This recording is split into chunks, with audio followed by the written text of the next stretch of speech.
Gracias a todos. La verdad que le damos gracias a Dios que estemos hoy aquí. El día de hoy vamos a compartir con ustedes un tema que lo he titulado Jesús y la mujer adúltera.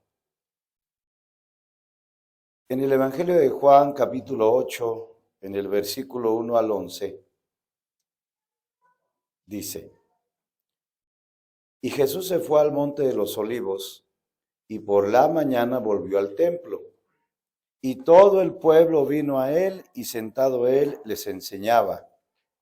Entonces los escribas y los fariseos le trajeron una mujer sorprendida en adulterio, y poniéndola en medio, le dijeron: Maestro, esta mujer ha sido sorprendida en el acto mismo del adulterio. Y en la ley nos mandó Moisés apedrear a tales mujeres. Tú, pues, ¿qué dices? Mas esto decían tentándole para poder acusarle. Pero Jesús, inclinado hacia el suelo, escribía en tierra con el dedo. Como insistieran en preguntarle, se enderezó y les dijo: El que de vosotros esté sin pecado, sea el primero en arrojar la piedra contra ella. E inclinándose de nuevo hacia el suelo, siguió escribiendo en tierra. Pero ellos, al oír esto, acusados por su conciencia, salía uno a uno, comenzando de los más viejos hasta los postreros, y quedó solo Jesús y la mujer que estaba en medio. Enderezándose Jesús y no viendo a nadie, sino a la mujer, le dijo: Mujer, ¿dónde están los que te acusaban? Ninguno te condenó. Ella dijo: Ninguno, Señor. Entonces Jesús le dijo: Ni yo te condeno. Vete y no peques más.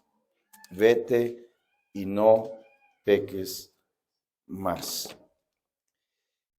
Durante el ministerio del Señor Jesucristo, la verdad es que quedaron registradas muchas enseñanzas, muchas historias que son aplicables a la vida real. Usted comienza a leer la Biblia y va a comenzar a ver del amor al prójimo, el buen samaritano, el ciego de nacimiento, el endemoniado gadareno y muchas más, que nos dejan una enseñanza espiritual en nuestras vidas, enseñanzas de compasión, de misericordia, de amor y de poder de Jesús. Y la verdad que esta que les acabo de leer es una de ellas que vamos a estudiar versículo a versículo, y nos vamos a dar cuenta de muchas cosas, de alguna forma cómo Jesús trataba con la gente pecadora, con la gente que de alguna manera tenía en su alma y en su corazón una esclavitud hacia el pecado. Entonces, el título es Jesús y la mujer adúltera. La verdad es que queremos que esto nos traiga un buen provecho y vamos a orar. Cierren sus ojos.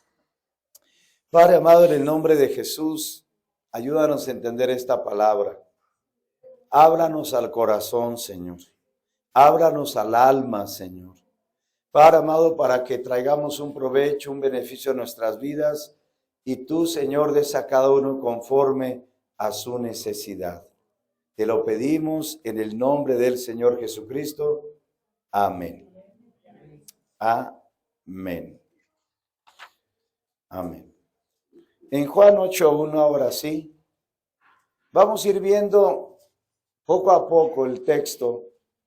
Y fíjese, dice, comenzando el versículo, dice: Jesús se fue al monte de los Olivos.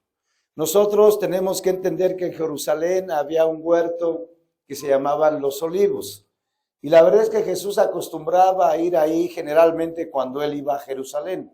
Recordemos que Jerusalén era la capital de Israel, que hasta la fecha es la capital de Israel. Y Jesús tenía un lugar favorito y predilecto donde él iba a orar. Muchas veces cuando iba con sus discípulos para enseñarles la palabra de Dios, pero en este caso Jesús siempre iba a ese lugar para orar.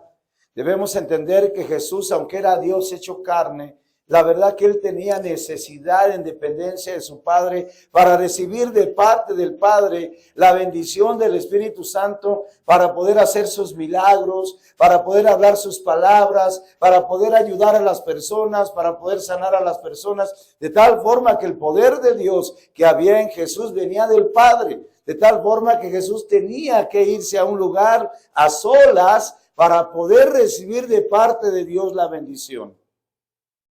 Y hoy en día, quizás nosotros no nos vamos a ir a un monte de olivos porque pues creo que no hay muchos, pero cada uno de nosotros o aquellos que han sido cristianos y que entienden el asunto de la oración, saben que para tener la fortaleza de parte de Dios, tienen que apartar un tiempo para ir a su lugar de oración, a su lugar de comunión, porque saben que necesitan tener comunión con Dios, tener comunión con Cristo. Obviamente que estas personas que tienen ese acceso a Dios, tenemos que entender nosotros que una persona que tiene acceso a Dios ya trató en su vida con el pecado, ya trató en su vida con el daño que le hizo a los demás, ya trató en su vida, ¿verdad?, con aquellas cosas que le estorbaban. Por lo tanto, se arrepintió y ha confiado en el Señor Jesús y ahora tiene acceso a Dios. No así las personas cuando no han tratado con su pecado, no han tratado en su vida con la maldad que de alguna forma Dios les habla.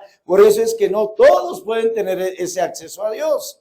Pero Jesús tenía un acceso completo y muy especial hacia su Padre. Y por eso es que ese lugar de los Olivos era un lugar muy particular, donde Jesús siempre visitaba y pasaba tiempos largos de oración. Juan 8:2 dice la Escritura: y por la mañana volvió al templo, y todo el pueblo vino a él, y se sentó a él y les enseñaba. Y por la mañana volvió al templo. Nosotros debemos entender que el templo era el principal lugar donde se manifestaba la presencia de Dios. Tenemos que entender que Jesús no había muerto, por lo tanto la gente que quería encontrarse con Dios tenía que ir al templo. Y también la gente que de alguna manera quería reconciliarse con Dios porque había pecado, había hecho cosas incorrectas, ellos iban al templo y ahí llevaban su cordero, llevaban su carnero, llevaban su paloma, llevaban cualquier cosa para ofrecerlo a Dios porque de alguna manera querían reconciliarse con Dios. Entonces Jesús viene al templo, ¿verdad? Y dice, y todo el pueblo vino a él. ¡Qué barbaridad! ¿No le parece? Todo el pueblo. Ya para estos momentos Jesús había agarrado de alguna forma fama de milagros, de su palabra, de que sanaba a las personas. Y dice, y todo el pueblo vino a él. La verdad es que cuando dice que todo el pueblo vino a él, no significa en sí mismo que Jesús en sí mismo atrajera a la gente. La verdad que era el Espíritu Santo de Dios que atraía a esas personas porque tenía necesidad en su corazón. Tenía necesidad de escuchar la palabra, tenía necesidad de una sanidad, tenía necesidad de parte de Dios. Entonces toda esa gente venía al templo. La verdad que estamos hablando de multitudes que venían al templo a congregarse, a reunirse. Y dice la Escritura, y sentado él les enseñaba. Sentado él les enseñaba. Dice que sentado él les enseñaba. La verdad es que si nosotros analizamos, en el pueblo de Israel había maestros de la religión, pero la verdad los habían desviado del camino. Les habían enseñado cosas incorrectas. De tal forma que Jesús como maestro les enseñaba el camino correcto, les enseñaba el camino al cielo y cuál era la voluntad del Padre. Y es exactamente lo que vivimos en estos tiempos. O sea, muchos maestros en la religión están desviando a mucha gente del camino porque les dicen que no hay infierno.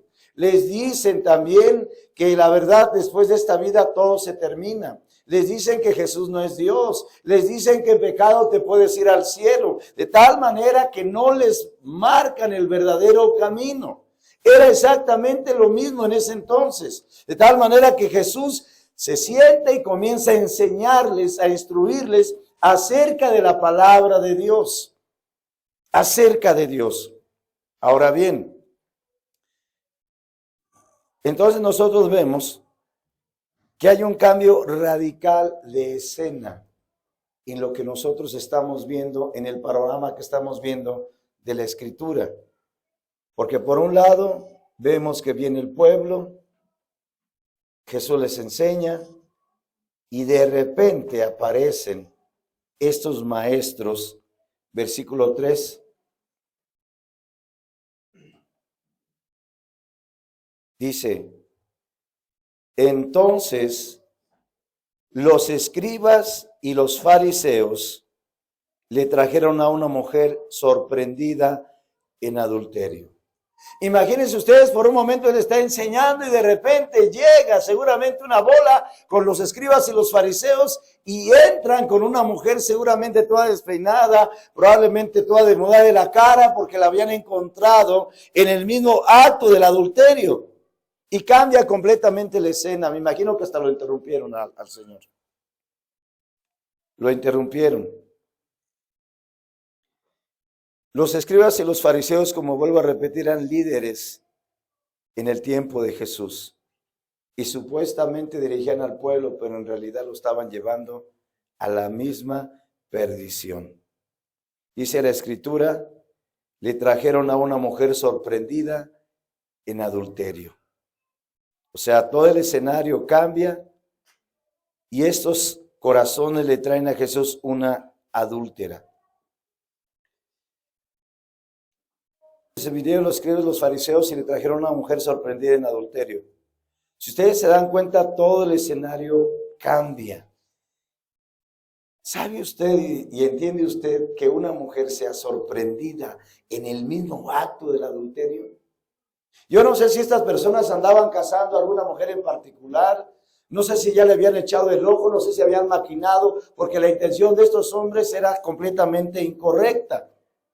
No sé si la encontraron en su casa, en la posada o en el campo.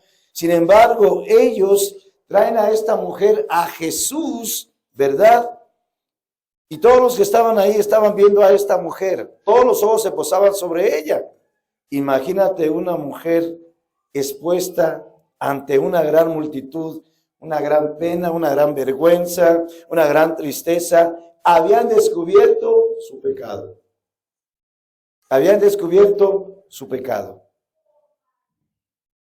Y la verdad es que esta mujer esperaba lo peor. Porque según lo que dice la ley, iba a ser una mujer apedreada. En Deuteronomio capítulo 22, versículo 22, dice la Escritura, si fuere sorprendido alguno acostado con una mujer casada con marido, ambos morirán. El hombre que se acostó con la mujer y la mujer también. Así quitarás el mal de Israel. O sea, había una ley en el pueblo de Israel que si a ti te encontraban con una mujer que no era tu esposa o te encontraran a ti con un hombre que no era tu esposo, lo que hacían era te sacaban si te descubrían y te apedreaban. Nosotros estamos viendo en esta escena que esta mujer la encuentran en adulterio. La verdad es que esta mujer ya sabía lo que le iba a suceder. Sin embargo, estos hombres la llevaban seguramente por las calles para decir, vamos a ver qué opina Jesús, pero ellos tenían una intención completamente incorrecta. ¿Por qué? Porque como lo vamos a ver más adelante, eso es exactamente lo que va a suceder. Entonces, el pensamiento de esta mujer, lo más seguro es que ella pensaba que iba a morir y que iba a condenarse. ¿Se pueden imaginar ustedes los pensamientos que le pasaban por la cabeza a esta mujer? Era terrible lo que estaba pasando. Entonces, veamos nosotros la escena. La escena es bastante triste. Por un lado, nosotros vemos a Jesús enseñando en el templo y por otro lado vemos a una mujer que viene, yo me imagino completamente afligida porque es una vergüenza que a una persona la agarren en un estado de ese tipo. Viene la mujer y seguramente decía, híjole, ahora sí me van a apedrear, pero la pregunta es, ¿dónde estaba el hombre? Si la habían agarrado y la habían descubierto en adulterio, ¿dónde estaba el hombre? ¿Por qué solamente a la mujer? Seguramente ellos en su mente y en su corazón habían preparado una trampa para Jesús, según lo que vamos a ver más adelante. De tal manera que viene la mujer y se la ponen a Jesús en medio. Y le piden la opinión a Jesús. ¿Acaso ellos no sabían la ley? ¿Acaso ellos no sabían lo que decía la Escritura? ¿Acaso no habían apedreado a hombres y a mujeres anteriormente como para que ellos, sin traerla a Jesús, lo hubieran apedreado? No, lo que pasa es que había aquí una intención incorrecta de parte de los fariseos y de parte de los escribas para que pudieran acusar a Jesús. Qué terrible es que te descubran a ti en algún pecado, en alguna maldad, pero tenemos que entender algo. Aunque muchas veces la gente no te pueda descubrir a ti de alguna maldad y de algún pecado, hay un Dios en los cielos que ve todo. Hay un Dios en los cielos que es omnisciente y es omnipresente. Y Él sabe lo más secreto de tu corazón. ¿Cuántas personas quieren ocultar algunos pecados escandalosos y no quieren que nadie se dé cuenta y se andan escondiendo y lo hacen a escondidas y dicen no, nadie se debe dar cuenta? Pero tenemos que entender que Dios descubre todo y Dios sabe todo lo que hay en tu corazón. Sin embargo, Dios, en vez de traer una muerte de apedramiento, más bien es una muerte espiritual que traes a tu vida y traes a tu alma, la cual Dios está interesado en que tú salgas de esa muerte espiritual y puedas tener vida espiritual.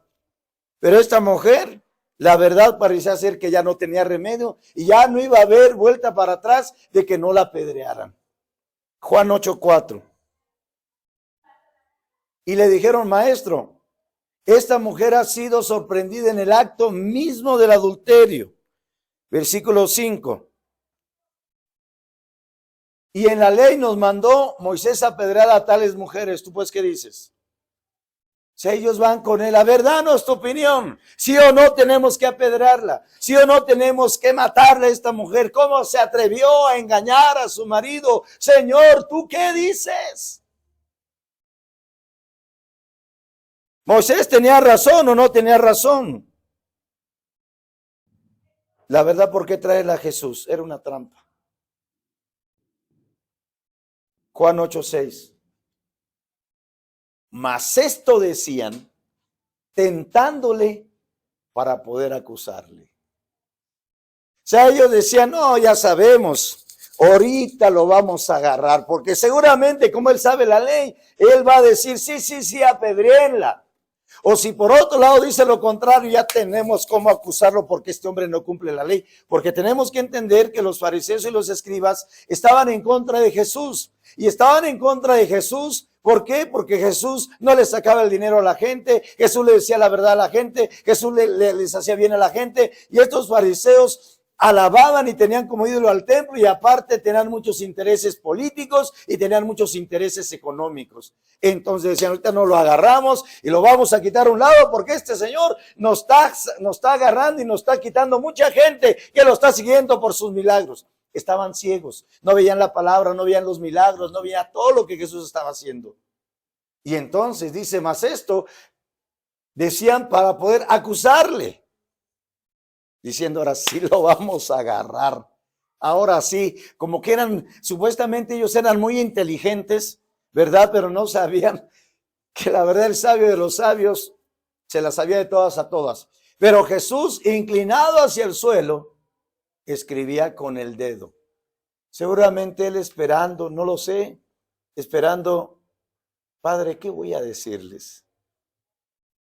Si les digo que sí, pues esta mujer aquí va a perecer.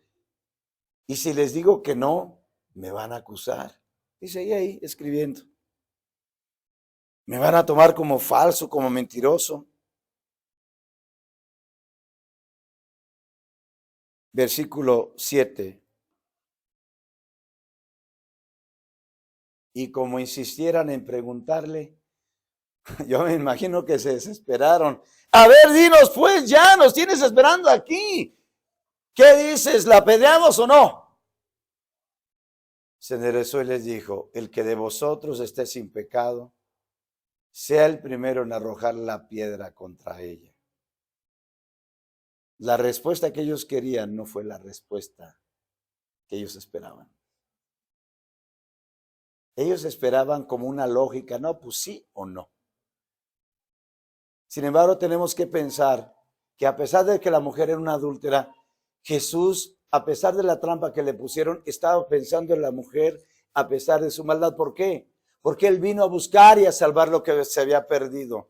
Él no vino a condenar, sino vino a salvar. Y no era un momento de aplicar la ley y de apedrarla, sino era un momento en el cual Jesús tenía que aplicar su misericordia, tenía que aplicar su gracia para que esa mujer que seguramente había vivido quizás años adulterando, tuviera una esperanza y tuviera una oportunidad. Pero esta gente en realidad no le importaba a la mujer. A ellos no les importaba la mujer solamente hubo un gancho para traerle y para poder acusar a Jesús y para quitarlo del camino. Entonces Jesús les da esta respuesta y que ahora en estos tiempos ya se ha vuelto un proverbio. Y dicen, a ver, aquel que no ha hecho nada, arroje la primera piedra, el que esté sin pecado. Se ha hecho hasta un proverbio y un dicho. Sin embargo, Jesús estaba diciendo estas cosas porque esas palabras iban a calar hondo en la conciencia de esta gente.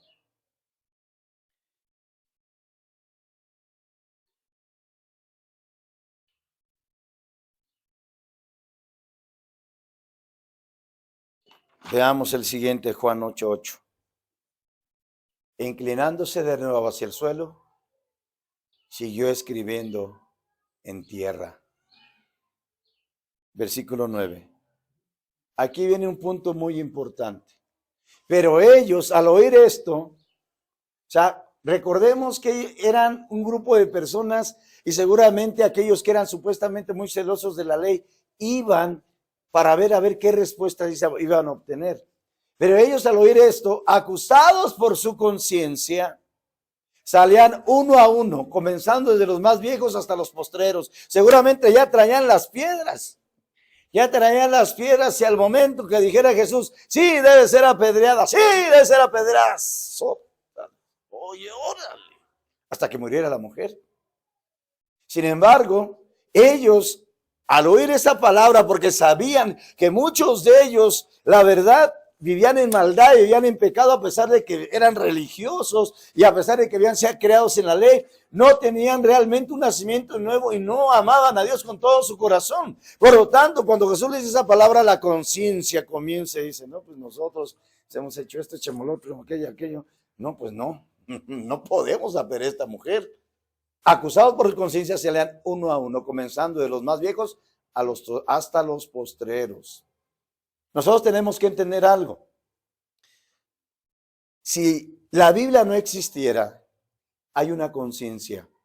Porque tenemos que entender que Noé no tuvo Biblia, Abraham no tuvo Biblia, y muchos hombres de antaño, o Enoc y toda esa gente, Matusalén, no tuvieron Biblia. Pero entonces, ¿cómo amaban a Dios?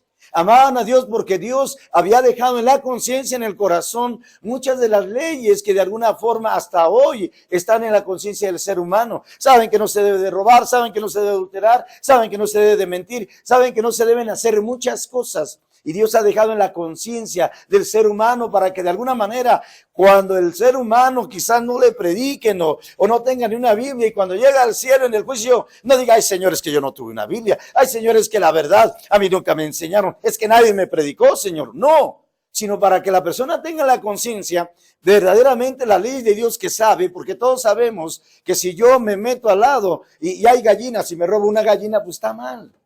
La conciencia sabe que si voy por ahí le ando chiflando a una mujer que no es mi esposa, la gente sabe que eso es incorrecto. Entonces tenemos que entender que la conciencia es el juez que Dios te ha dejado en tu ser para que sepas el bien y el mal. Así esta gente estaba. Esta gente sabía por su conciencia que habían hecho mal. Y la conciencia es muy importante porque de alguna forma te das cuenta inclusive de los pecados más pequeños y eso sirve ¿para qué? Para que te detengas a dejar de hacer lo malo o para que vayas hacia adelante en las cosas que son buenas. Pero ellos lo entendían a pesar de su ceguera espiritual. Y dice, pero ellos al haber sido acusados por su conciencia salían uno a uno. ¿Qué significa? Vámonos. ¿Qué hacemos aquí? Ya me di cuenta que yo también soy pecador. Seguramente decían ellos, órale Matías, vámonos ya que nada tenemos que hacer aquí. Ándale Malaquías, ándale Jeremías, vámonos. Oiga, don fulano, vámonos, desde los más viejos hasta los postreros. Y quedó solo Jesús y la mujer que estaba en medio. La verdad que no era bueno estar en los zapatos de esa mujer, porque sí tenía el peligro de que de veras la apedrearan. En otras circunstancias probablemente lo hubieran apedreado. Entonces nosotros tenemos que entender que aunque esa mujer fue descubierta, la muerte espiritual del hombre la trae en su corazón por la maldad. O sea, cuando tú haces mentiras, enojos pecaminosos, cuando tú eres una persona mal pensada, maliciosa, cuando tú eres una persona rencorosa y todo eso, tienes que entender que aunque muchas de las cosas pueden ser secretas, Dios lo sabe, Dios lo entiende y Dios lo ve. Y hay personas que de veras quieren guardar el secreto profundamente. Como recuerdo el caso de una mujer que decía, hermano, mi marido me engaña. Y como que te engaña, yo ya me quiero divorciar de él. Pero ¿cómo te vas a divorciar de él si no tienes pruebas ni elementos? Pues yo no sé, pero a mí me da la impresión que me engaña. Le digo, pues es que no te puedes divorciar simplemente por impresiones. Tienes que tener una claridad. El asunto es que esta persona, finalmente, Dios sacó todo a la luz y el hombre, en efecto, andaba en adulterio.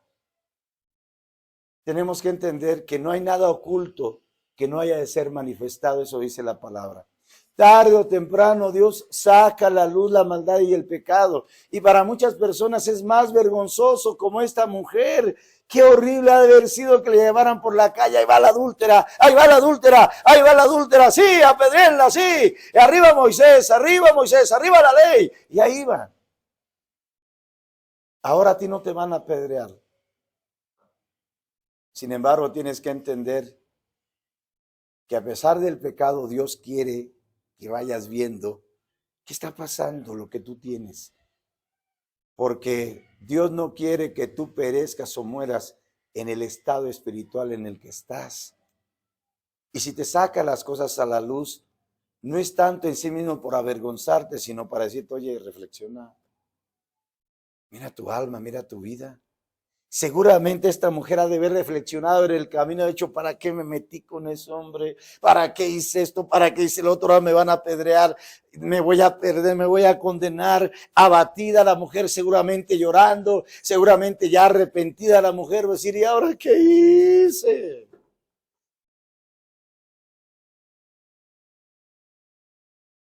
Entonces dice aquí la escritura que en el versículo 10, enderezándose Jesús y no viendo a nadie. Fíjese, no viendo a nadie. ¿Dónde están todos? Hasta la gente que seguramente lo estaba escuchando, agarraron y se fueron. Vámonos. Porque seguramente la palabra que iba con el poder de Dios, de verdad que llegó a la conciencia de ellos. Dijeron, no, vámonos de aquí. Enderezándose a Jesús y no viendo a nadie, sino a la mujer. Se quedaron solos. Se quedó Jesús y la mujer. La verdad que muchas veces cuando Dios te confronta, cuando tú entiendes tu pecado y tu maldad, la verdad es que el arreglo y las cuentas que tú tienes que dar es tú y Dios, tú y Jesús solos. Pero vamos a ver qué sucedió y vamos a ver qué fue lo que le dijo. En el caso de Jesús, y no viendo a nadie, sino a la mujer, le dijo, mujer, ¿dónde están los que te acusaban? ¿Dónde están los que te condenaban? Ninguno te condenó. Como diciendo, mujer, ya te libraste de estos.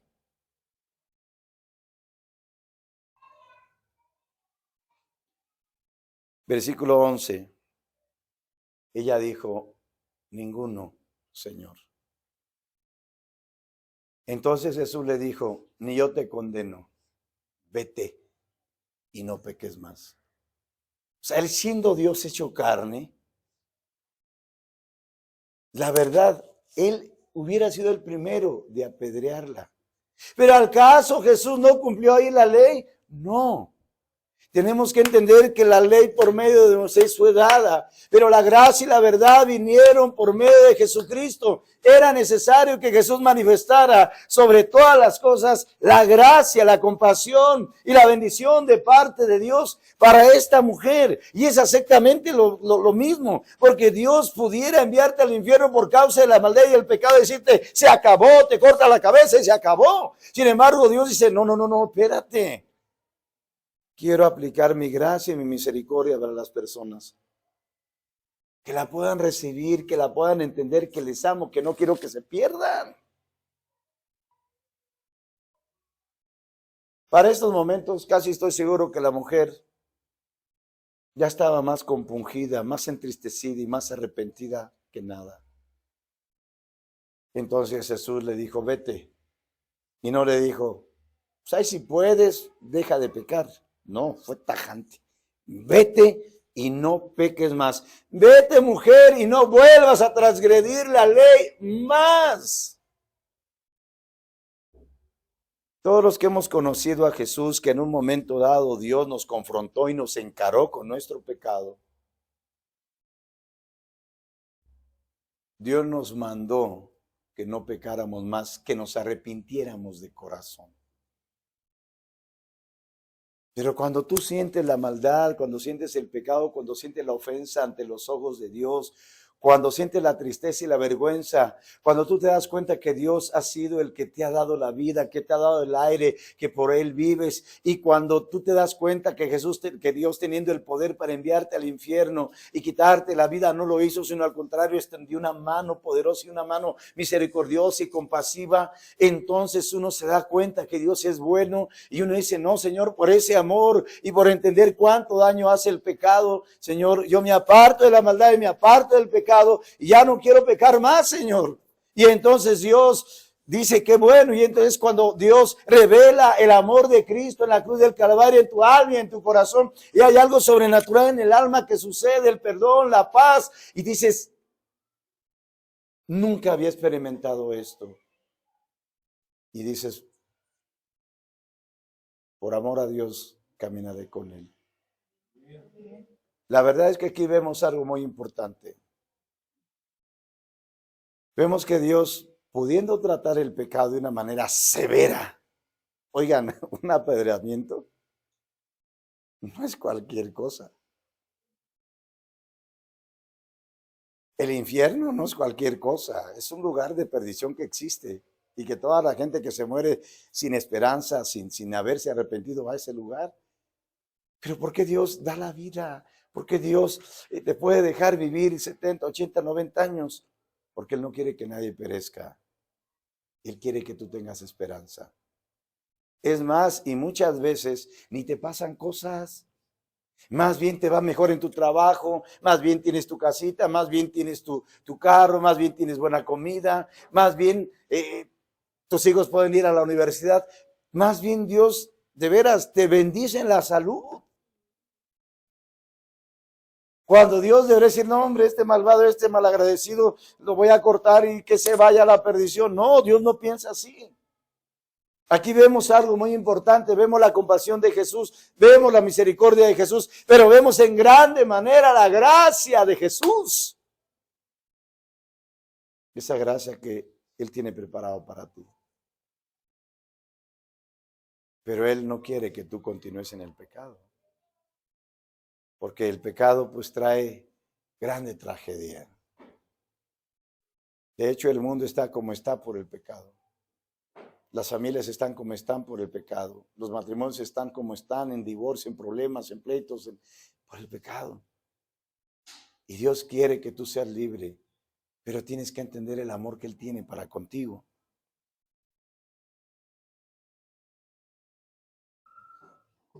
Ahora bien,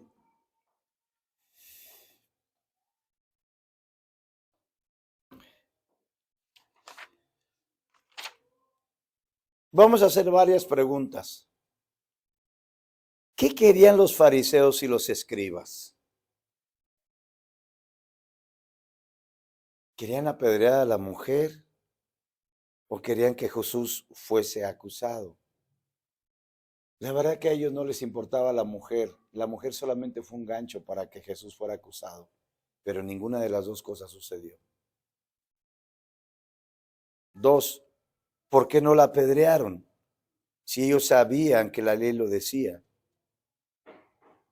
Porque ellos se vieron y se dieron cuenta que estaban cargadazos de pecados.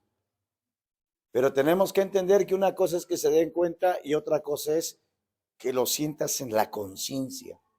Y una cosa es que tú mismo te des cuenta que estás mal ante los ojos de Dios y otra cosa es que el Espíritu Santo te haga entender en tu mente y en tu conciencia la verdad. Estoy mal.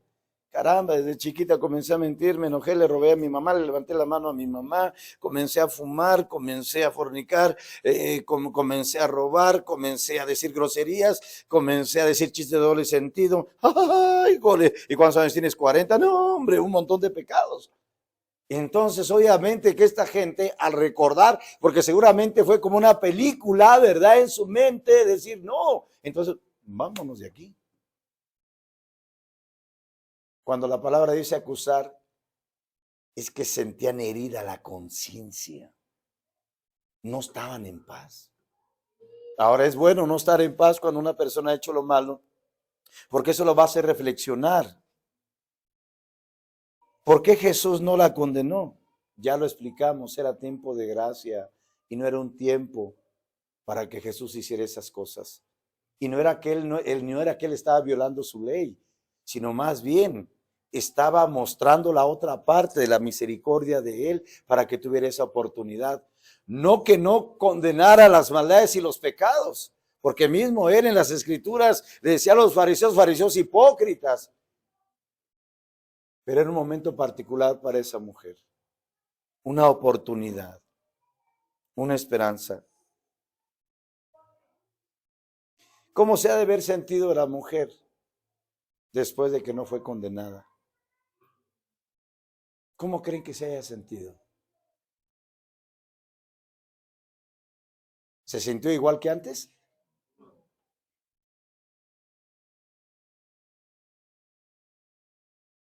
Creo que nosotros nos hemos dado cuenta cuando nos sentimos cargados por algo, por alguna circunstancia, y cuando ya se soluciona esa situación te sientes aliviada, te sientes descargada, te sientes tranquila, te sientes en paz, te sientes en calma. Esta mujer fue sometida a una situación bastante bochornosa, terrible, y la mujer te aseguro que se fue tranquila, aliviada, en paz, bien. Así es cuando una persona de verdad se arrepiente delante de Dios, esas cargas que traía, esas maldades que lo acusaban, lo condenaban delante de Dios, hay una bendición. ¿Cómo se aplica esta historia a ti? ¿Cómo la puedes aplicar a tu vida? O sea, lo que tienes que entender es que también tú has pecado ante los ojos de Dios. Sin embargo, tenemos que entender una cosa. Dice la Escritura, Jesús no vino a llamar a justos, sino a pecadores. Cuando una persona se ha arrepentido de corazón y ha confiado en Cristo, lo que te necesita es caminar y perseverar en el camino. Pero el pecador que todavía sigue en la maldad, que aún sigue haciendo sus pecados, la verdad tiene que reflexionar que va a muerte. Que si ahora no lo apedrean, pero definitivamente trae en su alma la muerte, el vacío, la esclavitud, la ceguera, las tinieblas, como sus maldades lo guían a la maldad y al pecado de alguna forma, porque está esclavo. Pero hay una esperanza para esa persona, como lo hubo para nosotros también, porque en un tiempo nosotros también estuvimos en esa misma situación. En otras palabras, nosotros no andábamos con sotana ni andábamos con una IVA en el brazo y que dijeron, no, pues ya todo pasó. No, venimos de un contexto de maldad, de mundo, de pecado, de iniquidad, y donde, como tú un día escuchamos, y Dios nos otorgó su gracia, su favor, su perdón. A ti también te lo puede otorgar. ¿Qué reflexión hacemos para terminar? La reflexión es, ¿cuánto pecado has hecho tú? Podía reflexionar. Cuando la gente va a hacer un negocio, los que bien se informan, Ponen a pensar cuánto les va a costar la renta del local, cuánto van a invertir, cuánto pueden ser las ganancias, y se ponen a meditar y se ponen a analizar. Si la gente por una cuestión de negocio hace eso, ¿por qué tú no te sientas a analizar tu vida, a reflexionar, a meditar y decir, a ver qué he hecho de mi vida, a ver cómo está mi alma, mi corazón ante los ojos de Dios, a ver qué he entendido, qué me está hablando Dios? Otra reflexión es que Dios te ha visto y Dios sabe que a pesar de que vives vas a perdición. Y también tienes que estar claro que Dios no ha pagado conforme a la maldad.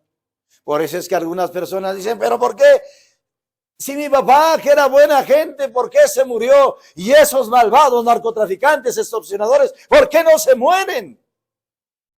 Porque aunque unos son más malos y otros son menos malos, la maldad es la maldad y Dios quiere darle la oportunidad tanto a unos como a los otros. Y si Dios quita la vida es porque Él ha determinado y Él sabe por qué hace las cosas.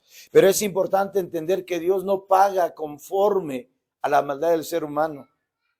A veces dice uno, bueno, a ese señor debería irle re mal, porque la verdad ha hecho cosas terribles, abandonó a sus hijos, a su mujer le pegaba, era un borracho, era el otro, y míralo, tiene un negocio, tiene camioneta, mira, hasta dicen que tiene en el banco negocio, se viste muy bien el señor, trae unos relojazos, trae unas esclavas de oro, qué barbaridad, ¿cómo es posible que esté viviendo esa vida ese señor? Es que Dios no nos paga conforme a la maldad, da la oportunidad.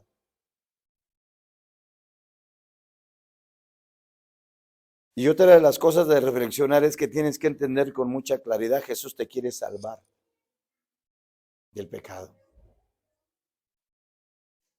Ya tendremos oportunidad más adelante de entender con claridad qué hace el pecado.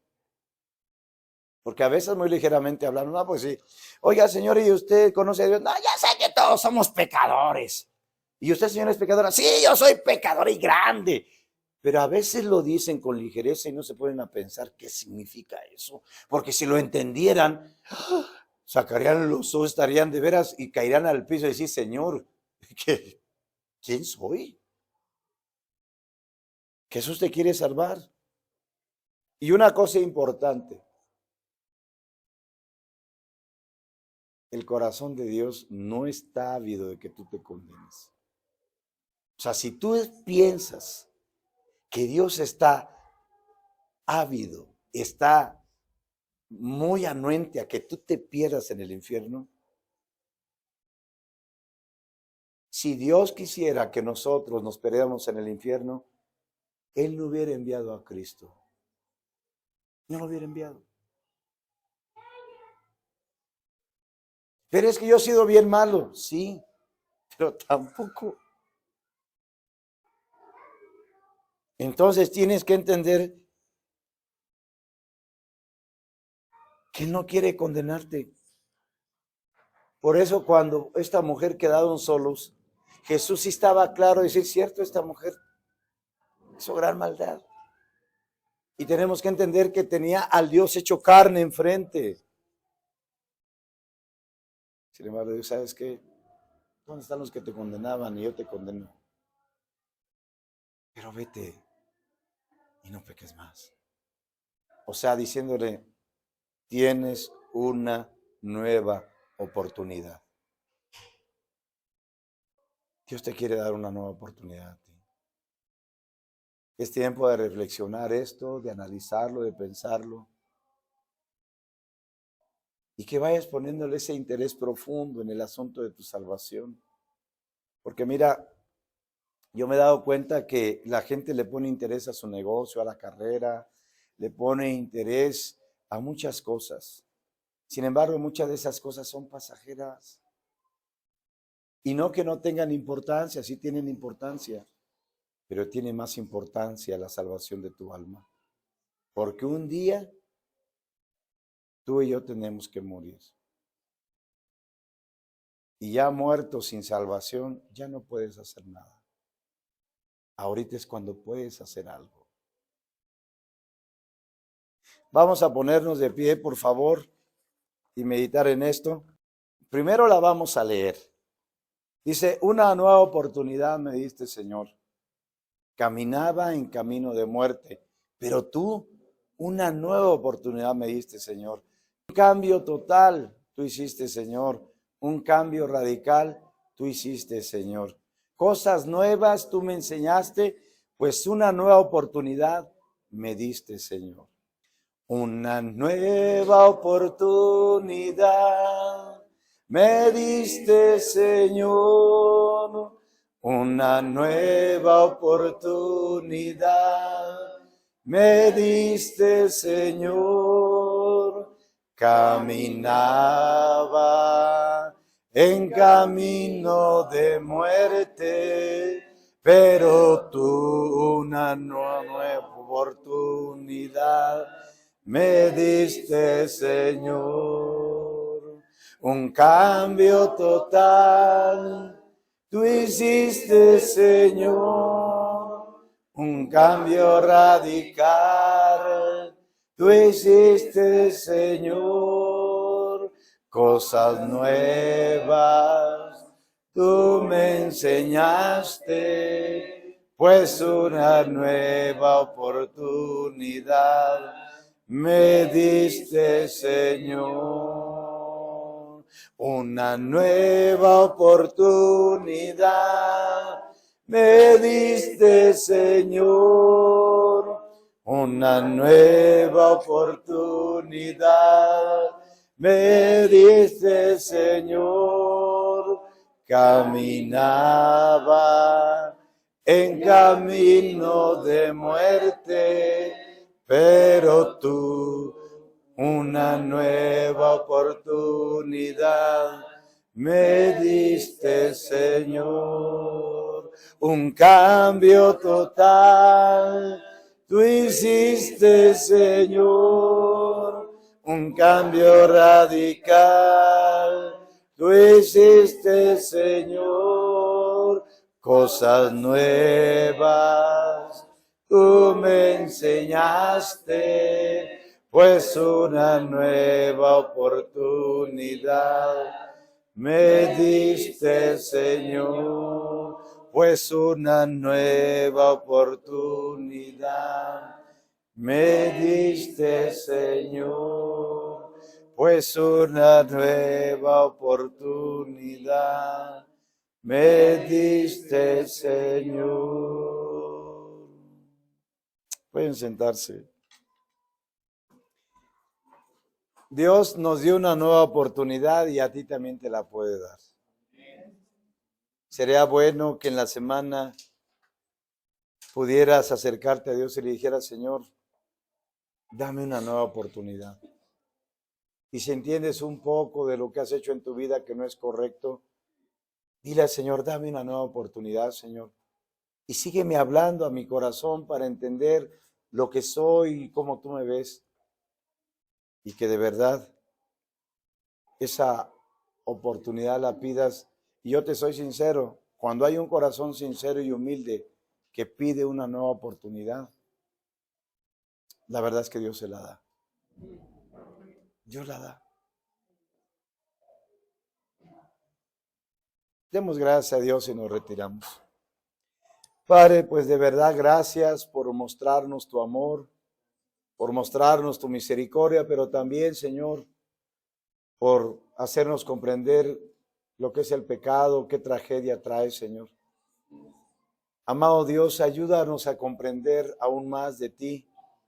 Y te rogamos, Padre, por cada vida presente aquí, Señor, aquellos que aún no te conocen, que Padre Santo, de verdad tú les des una nueva oportunidad, Señor.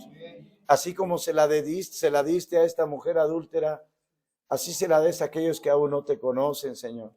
Y a aquellos que nos las has dado, Señor, te agradecemos mucho. Gracias por esa nueva oportunidad, Señor. Gracias porque aunque andábamos en camino de muerte, Señor, tú nos encontraste y nos diste vida y esperanza, Señor. Ayúdanos, Señor. Y socorre, Padre Santo, para que perseveremos en el camino, Señor. Pero acuérdate de aquellos que aún, Señor, no te conocen. Aquellas almas que están aquí presentes, Señor. Gracias, Padre, por esta palabra. Gracias Gracias en el nombre de Jesús. Amén.